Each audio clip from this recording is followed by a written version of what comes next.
இது ஒரு evening vlog. எப்பவுமே வீட்ல அதிகமா இட்லி, தோசை தான் இருக்கும். எங்க வீட்ல இல்ல, எல்லார் வீட்லயுமே அதிகமா தான் இருக்கும். ரொம்ப நாளைக்கு அப்புறம் அன்னைக்கு சப்பாத்தி போட்டேன். சப்பாத்திக்கு சைட் டிஷ்ஷா உருளைக்கிழங்கு குருமா பண்ண வேண்டாம்னு நெனச்சு, அன்னைக்கு வந்து சௌசௌ, கோஸ் இது கூட வந்து ஒரே ஒரு உருளைக்கிழங்கு, அப்புறம் வந்து வெங்காயம், பச்சை மிளகாலாம் சேர்த்து, பாசிப்பருப்பு கொஞ்சம் சேர்த்து இத வந்து அப்படியே குக்கர்ல வேக போட்டுட்டேன். அந்த கேப்ல ஊறுன சப்பாத்திய சின்ன சின்னதா திரட்டாத பெருசு பெருசா தட்டியாச்சு. ஏன்னா ரொம்ப நேரம் திரட்டுற மாரி இருக்கும். அதனால ஆளுக்கு 2, 2 சாப்பிட்டாலும் கரெக்ட்டா ஃபில்லிங்கா இருக்கும் அப்படின்னு நெனச்சு தான் பண்ணுனேன். அதுக்கு முன்னலாம் ஒரு 10 பேர் கூட பண்ணியிருக்கேன் சப்பாத்தி.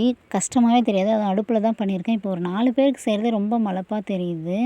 இந்த குருமாவுக்கு ஒரு தாளிப்பு குடுத்தலாம். சாரி சப்ஜின்னே சொல்லலாம். தாளிப்புல லாஸ்ட்டா வந்து ஒரு 1/4 டீஸ்பூன் காரத்தூள், கரம் மசாலா சேர்த்து தாளிச்சு பாருங்க. ரொம்ப டேஸ்ட்டா இருக்கும். குருமா எஃபெக்ட் அப்படியே இருக்கும். சப்பாத்தி ரொம்ப சாஃப்ட்டா வரணும்னா, லைட்டா வெதுவெதுப்பான சுடுதண்ணி விட்டு பெசஞ்சுக்கோங்க. சூப்பரா இருக்கும். இந்த சைட் டிஷ் வீட்ல யாருக்குமே பிடிக்காதுன்னு நெனச்சு செஞ்சேன். அன்னைக்கு பத்தவே இல்ல ஃப்ரெண்ட்ஸ். நீங்களும் இதே மாரி ட்ரை பண்ணி பார்த்துட்டு எப்படி இருக்குன்னு சொல்லுங்க. பாய்.